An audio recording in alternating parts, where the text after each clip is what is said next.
కానీ నిజంగానే ఇవాళ మనం విద్యను, వ్యాపారం వేలకు వేలు ఆ రోజుల్లో ప్రైవేటు ఉన్నాయా హైదరాబాద్‌లో?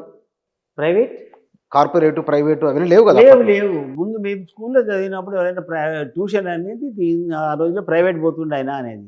అరే! వీడు ఎంత మొద్దు స్టూడెంటో ప్రైవేట్ పోతుండే అనుకునేవాళ్ళం. అది ఆ రోజుల్లో ఉన్న కాన్సెప్ట్. హ్మ్. అట్లా. యాక్చువల్‌గా గవర్నమెంట్ స్కూల్‌లో చాలా బాగా చెప్తారు. మీరు ఇప్పటికి కూడా చూడండి. హై పొజిషన్స్‌లో ఉన్నవాళ్ళు దాదాపు 80% మంది. వాళ్ళు ప్రభుత్వ స్కూల్‌లో, ప్రభుత్వ కాలేజీలో చదువుకున్న వాళ్ళే ఉంటారు. ఓవరాల్ డెవలప్‌మెంట్ ఉంటది. ఇప్పుడు ఈ ఎగ్జామ్ ప్రిపరేషన్ చేస్తారు ఈ ప్రైవేట్ స్కూల్స్ వాళ్ళంతా. అది కాదు. మన కల్చర్ ఏంటి అన్నీ ఏ టు జెడ్ చెప్పేదంతా గవర్నమెంట్ స్కూల్‌లో. గవర్నమెంట్ స్కూల్‌లోనే ఉంటది. Government school, government college. Okay. మీకిక్కడ ఈ ఇంకుడు గుంతల వలన మీకు ఎన్ని రాష్ట్రాలు ఆంధ్రప్రదేశు, తెలంగాణ, తమిళనాడు, బెంగుళూరు, బెంగుళూరు, కొన్ని పార్ట్స్ ఆఫ్ మహారాష్ట్ర. మహారాష్ట్ర కూడా చేసిర్రా? ఇక్కడ బీదర్ ఇటు సైడ్ అన్నీ వెళ్ళి అక్కడ నుండి వెళ్ళి కొన్ని ఆలోచించాం. అక్కడ కూడా నీట్‌గా జరిగింది. ఒక ఆశ్రమం ఉందండి జహీరాబాద్ దగ్గర. అక్కడ ఒక స్వామీజీ ఫోన్ చేశాడు. టీవీలో ఎక్కడో చూసి పోయాను. పోయి చూస్తే అన్ని కొండల చుట్టూ ఇక్కడ ఇంకుడు గుంత చేయంటాడు ఆయన. ఏదో అక్కడక్కడ పొదల్లాగా అన్నీ పెట్టాడు. సరే ఇది ఇంకుడు గుంత చేయడానికి అది ఇక్కడ చెరువు కడదాం మనం. Water shed. ఒక పెద్ద చెరువులాగా అన్నీ ఎక్కడెక్కడైతే ఉందో ఏం తవ్వి ఖర్చు లేబర్ ఏం లేదు. దాన్ని చెరువులాగా కింద కన్వర్ట్ చేసి ఆ ఆశ్రమం ఎంత బాగా డెవలప్ అయిందంటే మీరు ఎప్పుడైనా వీలుంటే చూడండి అక్కడ కూడా పోయి. ఒక దిక్కు అంతా పంట పండిస్తున్నారు వాళ్ళు. అవునా? ఒక దిక్కు పండ్లు పండిస్తున్నారు. ఆశ్రమంలో ఉన్న వాళ్ళందరికీ ఫుడ్ అన్నీ వస్తుంది. నీళ్ళు అంటే చెరువు కట్ట కట్టినారా? చెరువు కట్ట కట్టేయడం అంట దానికి ఎక్కడ చేసేది లోయర్ లాగా అంటే బయట నీళ్ళు పోకుండా దాన్ని ఎక్కడిదక్కడ వాటర్ అంటే పెద్ద చెరువా? మామూలు చెరువా? మామూలు చెరువే. ఒక 700-800 గజాల ఏరియా, 1000 గజాల ఏరియా, రెండు చెరువులు ఉన్నాయి అక్కడ. అవి చేసేసి మళ్ళీ ఆ వాటర్ని వాళ్ళ డైలీ యూసేజ్ కూడా వాడతాం. సో అది ఊరికే పొర్లిపోకుండా ఎక్కడో పోకుండా కాలాలు అట్టే చేసాం. జైరాబాద్లో ఉంది. మీరు ఇప్పుడు కూడా వెళ్తే తెలుస్తుంది. ఇప్పుడు హైదరాబాద్‌లో పద్మనాభ నగర్‌లో ఒకసారి మనం పోయినాం కదా అది. ఇప్పుడు ఎట్లుంది అక్కడ వాళ్ళ సమస్య? వాళ్ళ సమస్య అండి అది పద్మనాభ నగర్లో బెల్వెడేరా గార్డెన్స్ అని ఒకటి ఉన్నది. బెల్వాడేరా గార్డెన్. మనం పోయింది. అవునా పెద్దది. అందులో 285 ఫ్లాట్స్ ఉన్నాయండి. బాగా డబ్బున్న వాళ్ళే అదంతా. కానీ నీళ్ళు లేవు. డబ్బుంటే నీళ్ళు ఇవ్వాలి కదా. అంతా కోటీశ్వరులే. 24 గంటలు వాళ్ళకి ట్యాంకర్లు నడిపించారు. ట్యాంకర్లు 24 గంటలు నడిపేటప్పుడు దాదాపు 600-700 రూపాయలకి ఒక ట్యాంకర్ అనుకుంటాం. ఎందుకంటే వాళ్ళకి కొంచెం అన్ని రకరకాల ఫార్మాలిటీస్ ఉంటాయి. ఆయన ఎక్కడనో చూసి మీలాంటి వాళ్ళు చెప్తేనో ఏదో వచ్చారు. సార్ మాకు కొంచెం హెల్ప్ చేయండి అంటే నేను యాక్చువల్లీ సరే అండి పర్లేదు. నేను 3 రోజులు హైదరాబాద్లో ఉంటాను. తర్వాత నేను 4వ రోజు వెళ్ళేది బయట. I was going to Europe. వెళ్తుంటే ఆయన 3 రోజులు పొద్దున 6 గంటల నుండి రాత్రి 10-11 గంటలకు కష్టపడ్డామండి. మంచి ఇంకుడు గుంతలు మీరు చూశారు. అవును. వాళ్ళకి నేను ఈ 3 రోజులు వర్క్ చేశాను. వాళ్ళు అందరూ ఉన్నారు. పొద్దున 6కి మొదలెట్టే వాళ్ళము. ఇంకా నేను ఇంటికి వచ్చేసరికి సాయంత్రమే. చాలా బాగా పనిచేశారు. అంత కోఆపరేషన్ ఇచ్చిన వాళ్ళు హైదరాబాద్లో వన్ ఆఫ్ ద బెస్ట్ ఇదనమాట. వాళ్ళు నేను యూరోప్ వెళ్తున్నాను. నేను ఐ వాజ్ ఇన్ ఢిల్లీ. వాళ్ళు ఫోన్ చేశారు. సార్ మేము ట్యాంకర్లు ఆపేసాం సార్ మాకు వాటరు వర్షాకాలం అది. మాకు వాటర్ వచ్చేసేసింది మా బోర్వెల్లో. అంతకుముందు రోజు పొద్దున 1 గంట సాయంత్రం 1 గంట వాటర్ ఇచ్చేవాళ్ళంట అందరికీ. మేము ఫ్రీగా చేసేసాం సార్ ఇప్పుడు వాటర్ ఎంత వాటర్ అంటే అంత వాటర్ వస్తుంది. థ్యాంక్ యూ సార్ అని చెప్పి చేశారు. అంటే వాళ్ళకి మళ్ళీ అంటే వారికి సంవత్సరానికి కనీసం ఒక 2-3 లక్షలు మిగిలినాయి. వాళ్ళు దాదాపు 1,50,00,000 రూపాయలు మిగిలి ఇచ్చారు 5 ఏళ్లలో. 1,50,00,000. మీ చిన్న ఒక ఆలోచనతో. చిన్న ఆలోచనే. చిన్నదంటే మన ధర్మం అది. మనం ఈ జన్మ తీసుకున్నందుకు మన సమాజం పట్ల మనం చూపించాల్సిన ధర్మం. మనం గొప్ప పని ఏం కాదు. It's our duty. కానీ మీకు చాలా బాధ్యతగా ఉన్నారు కదా మీరు. మీ కుటుంబ నేపథ్యం ఏమిటి? మీరు ఎట్లా? కుటుంబం అంటే ఏంటంటే యాక్చువల్గా మేము చాలా బీదరికంలో వచ్చామండి. మా మమ్మీ కూడా ఇళ్ళల్లో పని చేయడం. మా ఫాదరు పరుపులు కుట్టేవాడండి. మనం పడుకుంటాం కదా రాత్రి పరుపులు పిల్లోస్ కుట్టేవాడు. నేను కూడా స్కూల్ అయ్యాక సాయంత్రం పూట పోయి చదువుకుంటామని గ్యారెంటీ లేదు. మా బస్సులో ఎవరు చదవలే. మా దొడ్లో అది 168 మంది పాపులేషన్, 28 ఇండ్లు, ఒకటే బాత్రూమ్. 28 ఇంట్లకు. ఆ పరిస్థితిలో పెరిగినాము. ఇంకా అంత బీదరికం నుండి పైకి వస్తున్నాం కదా. నాకు చిన్నప్పటి నుండి బీదరికం నుండి బయట రావాలి. నాకు అది ఒక్కటే టార్గెట్ అండి.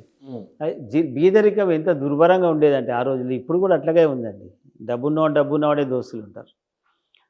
మా పక్కింట్లో మా చుట్టాలకు పత్రిక ఇచ్చి మాకు ఇయ్యని వాళ్ళు ఉన్నారండి ఎంతోమంది. Close relatives. ఎట్లా ఉంటుంది చెప్పండి ఫీలింగ్. మేము బీదరికంలో ఉన్నామని చెప్పి మా మేనమామలే మా ఇంటికి ఎక్కువ వచ్చేవాళ్ళు కాదు. అంత పరిస్థితి. సో నాకు కసి అనమాట. మనిషిలో కసి ఉండాలి. ఏదైనా చేయాలని తపన ఉండాలి. ఐ షుడ్ డూ దిస్ అనేది. సో పరుపులు గుర్తున్న మా డాడీ, నేను కూడా సాయంత్రం పూట పోయి చేస్తున్నా. మొత్తం పని వస్తుంది నాకు ఇప్పుడు కూడా. మా ఇంట్లో కావాలంటే పిల్లోస్ ఇప్పుడు నేనే కుట్టుకుంటాను. ఇప్పుడు కూడా చేస్తా. అయితే అంత అక్కడి నుండి పైకి రావాలంటే ఏం చేయాలి? రెండే కష్టాలు పడాలి. కష్టం తప్ప వేరే లేదు. చదువు ఎవ్రీథింగ్ ఇట్ విల్ చేంజ్. మీకు చదువు ఉంటే ఏదైనా హాసిల్ చేయవచ్చు, ఏదైనా సాధించవచ్చు. చదవాలా, దెన్ సాయంత్రం పూట పని చేసుకోవాలి. 8th క్లాస్ వచ్చినప్పుడు నేను ఫస్ట్ టైం 5th క్లాస్ వాడికి ట్యూషన్ చెప్పానండి 10 రూపాయలకి. 8th క్లాస్ స్టూడెంట్ ఉన్నప్పుడు 5th క్లాస్ అబ్బాయికి ట్యూషన్ చెప్పాను. ట్యూషన్ మన ఇంట్లో చెప్తే ఒక రకంగా ఉంటుంది, వాళ్ళ ఇంటికి పోయి చెప్తే ఇంకో రకంగా ఉంటుంది. వాళ్ళ ఇంట్లో ఉన్న వాళ్ళందరూ అబ్జర్వ్ చేస్తారు మనం ఎంత బాగా చెప్తాం, weather is capable or not అని. సో మనం అందులో బాగా చెప్పే విధానం చాలా ఇంపార్టెంట్. ప్రతి మాస్టర్కు ట్యూషన్ చెప్పే విద్యార్థి తన కొడుకులాగా ఉండాలి. నా కొడుకు ఎంత పైకి రావాలంటే ఎట్లా చేయాలనేది ఆ తప్పన ఉండాలి. ఈ వలన మాస్టర్లో అది లోపించింది. ఇప్పుడు ప్రైవేట్ కాలేజీలలో, ప్రైవేట్ హాస్పిటల్లో వాడు ఎంత సంపాదించేస్తాడు ఆ సంస్థకనే చూస్తాడు. అట్లా కాదు. ముందు రోజుల్లో అంత గవర్నమెంట్ స్కూల్లే కదా. సో మేము అట్లా చెప్తూ ఉంటే వాళ్ళు బాగా నచ్చితే ఇంకోరికి రిఫర్ చేస్తారు. అట్లా ఎట్లయిపోయిందంటే మా అక్క పెళ్ళిలో చేసేటప్పుడు మా కారుగిరి ఏముండే కదా వీధులు, కారు కూడా ఇచ్చారండి. పిల్లగాని తీసుకురావడం, పెళ్లి కొడుకు తీసుకురావడానికి కారు కావాలి కదా మా అక్క పెళ్ళికి. వాళ్ళు కారు ఇచ్చారు. సార్ మీ అక్క పెళ్ళి అంటారు కదా, మా కారు డ్రైవర్ని పంపిస్తాము పెళ్లి కొడుకు. అంటే నేను చెప్పేది ఏంటంటే మనం మంచిగా చెప్పగలిగితే విద్య it's all depends on guru, not on student. ఎంతమంది చెప్పారు ట్యూషన్ మీరు? Home tuition? ఓ చాలామంది చెప్పాను, లెక్కలేంతమంది చెప్పాను. అవునా? మాకు డబ్బులకు ఎందుకు కుదరలేదంటే ఎంత బీదరికం పైకి వచ్చి ఒక్కసారి టెక్నిక్ తెలిసిపోయింది. ఓకే, ఒక 15 ట్యూషన్లు చెప్పినాం, 10 పొద్దున, లేక 4 స్టూడెంట్స్ ఒక దగ్గర చెప్పాం. ఆ రోజుల్లో 10, 20, 30 రూపాయలు ఇస్తే ఎక్కువ. ఆ 30 రూపాయలు ఇంటే 5 అనుకోండి, 150 రూపాయలు. 150 బిగ్ అమౌంట్, పెద్ద అమౌంట్ ఆ రోజుల్లో. పెద్ద అమౌంట్. 70s లో 7th క్లాస్లో నాకు first common exam, first batch అండి నాది 1972. అందులో నాకు మంచి మార్క్స్ వచ్చాయి. ఊహించుకోలే వస్తాయని. అప్పుడు నేను మార్కెట్ స్కూల్లో చదువుతున్నా. సిగ్నాడ్ మౌంటో మార్కెట్ దగ్గర మార్కెట్ స్కూల్లో 6th, 7th, 8th అక్కడ చదివిన. 8th డిస్కంటిన్యూ చేసి టెక్నికల్ స్కూల్కి వెళ్ళాను. అయితే 7th క్లాస్ ఆ మార్కులు చూసి నేను ఎంతవరకు చదివాను అంతవరకు ఎవ్రీ మంత్ స్టైఫండ్ వచ్చిందండి నాది. ఆ స్టైఫండ్ అంటే నెలకి 20 రూపాయలు ఇచ్చారు టెక్నికల్ స్కూల్లో. 3rd ఇయర్లో 30 రూపీస్ ఇచ్చారు. సో అట్లా మళ్ళీ ట్యూషన్ డబ్బులు, ఇక్కడ ఏం కష్టం రాలేదు.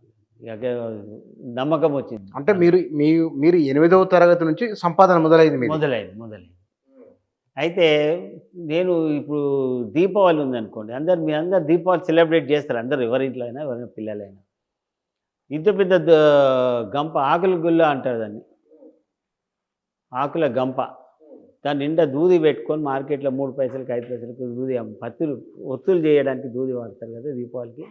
అది అమ్మేవాళ్ళు చిన్నగా ఉన్నప్పటి నుండి. ఎందుకంటే అది అమ్మితే ఒక దీపావళి ఒక 3 రోజులు అమ్మితే ఒక 60-70 రూపాయలు సంపాదన వచ్చేది. మళ్ళీ గణేష్ చవితికి. సో అందులోకెళ్ళి బయటపడాలి అంటే ఇవన్నీ మార్గాలు దొరికినాయి. అట్లా చేసుకుంటూ పైకి రావాలి. పేదరికాన్ని ఎప్పుడు జయించారు మరి మీరు? ఒకసారి కాన్ఫిడెన్స్తోనే అండి. కాన్ఫిడెన్స్ వచ్చేసింది, ఇక సంపాదించగలుగుతామని వచ్చేసింది. ఇంకా ట్యూషన్లు చెప్పుకోవడం. ట్యూషన్ తర్వాత మేము అప్పుడు ఇంకా బీదరికంలో ఏముండేదంటే, ఇప్పుడు మీరు హోటల్లో పార్సల్ తెచ్చుకుంటే అరటాక్ ఏదో వేస్తారు ఇప్పుడు, లేకుంటే ప్లాస్టిక్ వేస్తారు, వ్యాక్స్, అది కరెక్ట్ మంచిది కాదు. ఆ రోజుల్లో మోతుకాకులతో చేసేవాళ్ళు పార్సల్ కట్టాలంటే.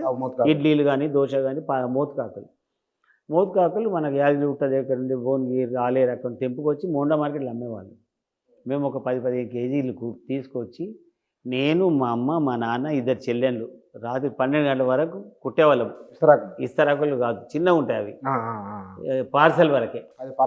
పొద్దున్న 4 గంటల రాత్రి వర్షం పడే వరదరా అని ఏం దాన్ని మా చెల్లెళ్ళని ఇద్దరు తీసుకొని పోయి హోటల్ ఒక 20-25 హోటళ్ళల్లో ఒక 400, 500 అంటే 4 కట్టలు 5 కట్టలు అక్కడ అమ్మేసి వచ్చేవాళ్ళం. డబ్బులు సాయంత్రం తీసుకుంటాం. ఒక ప్రతి కట్ట వెనుక మాకు దాదాపు ఒక 60-70 పైసలు మిగిలేటివి. 70 పైసలు. 70 పైసలు. 100 కొడితే 70 పైసలు మిగిలేవి. అలా చేసి కూడా బతికాము. అట్లా ఒక దాదాపు 7-8 ఏళ్ళు చేసాం. మళ్ళీ ట్యూషన్ చెప్పుకొని పోవాలి, మళ్ళీ వచ్చేసి తయారయ్యి మళ్ళీ కాలేజ్ పోవాలా, పాలిటెక్నిక్ పోవాలా, అన్ని రకరకాలు చేసుకుంటూ వచ్చాం. సో అట్లా చేస్తుంటే ఈ సేవా కార్యక్రమాలు కూడా చాలా హెల్ప్ చేశాయి. మేమేం చేసామంటే ఇప్పుడు కూడా చూడండి మేము గవర్నమెంట్ స్కూల్ ముషిరాబాద్లో చూడండి.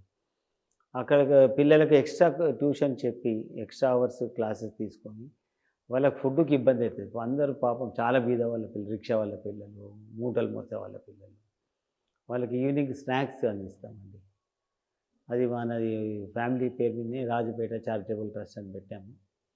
సో వాళ్ళు ఈవినింగ్ రోజు ఒక కేజీన్నర కాజు చేసి వాళ్ళకి ప్రత్యేక పదార్థాలు చేయించి వాళ్ళకి ఇస్తూ ఉంటాం.